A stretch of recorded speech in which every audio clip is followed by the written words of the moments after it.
So we got everything that we talked about this morning. Hopefully you remember some of this from this morning. We got the ants, and we've got the what's this? The credibility gap, and the breakdown or breakthrough, and hope, and the key to creativity, and the salad on the side of the burger. Fantastic. We're going to share these on the website so you can have a look at them. Hopefully you found those 4 sessions useful. We're going to get some feedback from the 4 leaders of the groups now. So hopefully you're all prepped, ready to do this, leaders of the groups. And feel free to challenge if they say something you disagree with. But might we start with PAS 808, Purpose-Driven Organizations. And we're going to start with Victoria. Where's Victoria? Are you ready? Victoria's ready. We're going to give you a microphone. Yeah, okay. Or Stephanie, that's right. Call Stephanie as well. Stephanie was really running the show, so tell us what happened in your session on PAS 808. Well, I'm definitely not the expert here, so I feel very much put on the spot. But I think there was a lot of great questions about what is a purpose-driven organization, and how to transform your organization to make it purpose-driven, and that in a way, we're asking organizations to drive a macro level change in the economy. Now, Victoria, me not being the expert, if you need to correct anything that I just said, please do. Just to say that I think people were there to understand about the standards, so there's lots of Q&A. But yeah, Stephanie's right.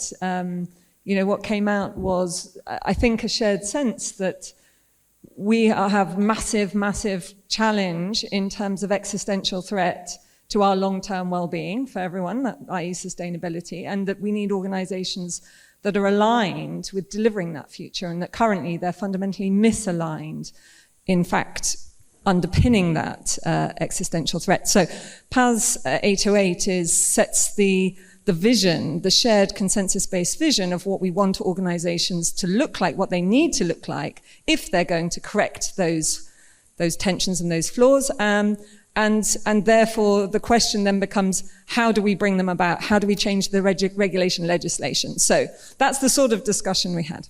Fantastic. Big round of applause for Victoria and Stephanie.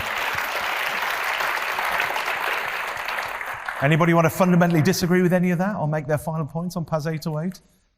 Loving that bottom-up approach. That's really clever. And not purpose washing. We talked about greenwashing earlier on, and it's the same with purpose-driven organizations. We need a standard understanding of what a purpose-driven organization is. Fantastic. Let's talk about ISO 50005 energy management systems. Christina, where's Christina? At the front, microphoneless. Somebody is running, as Stephanie is running right now, the microphone. You, Christina. Oh, here we've got the picture as well. Fantastic. Yeah. Christina, tell us about your sessions. 2 really interesting sessions. Lots was discussed, and I won't be doing it justice in a brief summary, but to focus on the questions that were put to us. Clearly, various themes that have come up today regarding cost of living crisis, the energy crisis, net zero commitments, decarbonisation, those all featured as, I guess, drivers for the need for improved energy management, at the very least, potentially building on towards an energy management system. Noting that 50005 really is an introduction to just doing good energy management. The obvious benefits being likely cost savings, as well as meeting sustainability targets if there are any. But as somebody put it, just one benefit would be we're probably being more sustainable if we're doing this. So again, keeping things super light touch and simple. One other benefit that I really liked was the idea that this standard can be not just a gateway to energy management, but a gateway to standards for users who aren't familiar with using standards. It is intended to be used and in simple language and used by anyone. And I liked that as sort of a gateway to standards. And then there was quite a long discussion around getting it to the right people and raising awareness, and lots of thoughts around that. And then just the other question around helping build trust. Well, there was trust amongst employees, employee engagement, potentially improved employee retention, trust for organizations that have got government funding and have got accountability for taxpayers, and maybe the importance of using standards even if they're not the kind of standard that you can be certified against. And then another example that I liked that I'll end on was around actually that using the standard and its systematic way through its phased approach can actually help its user have trust in what they're actually doing and trust that they are in fact making improvements. So this sort of self-trust bit. Yeah, absolutely. Anything else to add from anyone who was in that session on 50,005? Christina, brilliant. Thank you very much. Round of applause for Christina. Brilliant. And most importantly, it's still available for free download. So download it for free and use it. And I'm going to channel my inner Martin Lewis and say, it will save you money. You've got to use it. It's fantastic. Thanks, Christina. Right, let's move on. ISO 37000, Governance of Organisation. Dave and Buglarka, come and tell us about the discussion you had. Oh, look at this. Fantastic. SDGs in there as well. Yeah. So we had a wonderful group of people who contributed with their thoughts and views on today's session. Really enjoyed learning more about this standard. We concluded that the guidance is important as it is relevant to all organizations, regardless of their size, type of their location, and who want to demonstrate good governance. And as we are living in very challenging times, and the standard provides guidance on how the organization should act with purpose, sustainability, and society on mind, we touch the ESG and the sustainable development goals as it is included in the standard. And so we concluded that the standard helps the organization to develop purpose. And just a final note that it would be great if more people could read these standards. Yes. Hear to that, absolutely. Anyone else from the group on ISO 37000 want to chip in? Thank you very much, Boglarka. A round of applause.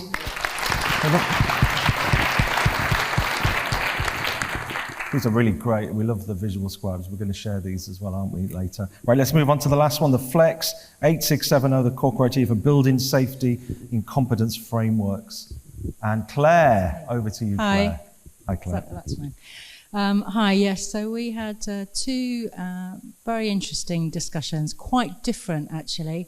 The first one really focused a lot on the content of the FLEX and this idea of the fact that it's all about trying to change behavior within the built environment industry and how absolutely difficult that is but that standards are, you have to start somewhere, that standards are living documents, that there is the need to try and formulate this framework to help drive the change in behavior.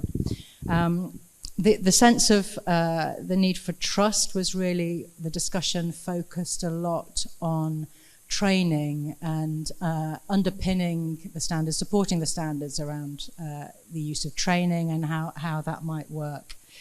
The second discussion was very much more around the FLEX as a model itself, and really this sense that as a model it's really useful for what we're living through now. So because we're in this rapidly changing world, that there is this sense that things are changing really rapidly, that the idea of an iterative approach of trying to maximize consultation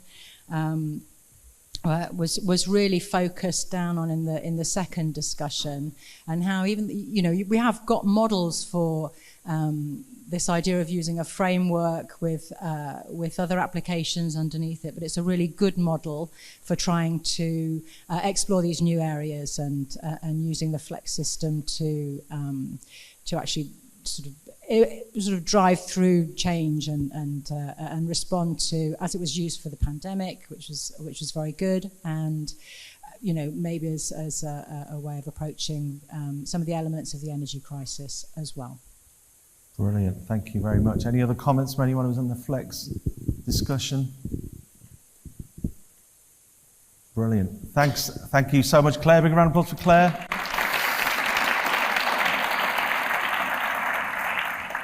So we're going to make all those available. They're going to be on the website. You're going to get links. We'll share the links to them as well. Thank you so much. Thank you to our scribes. Where's our visual scribes? They were fantastic at the back. Great work, guys.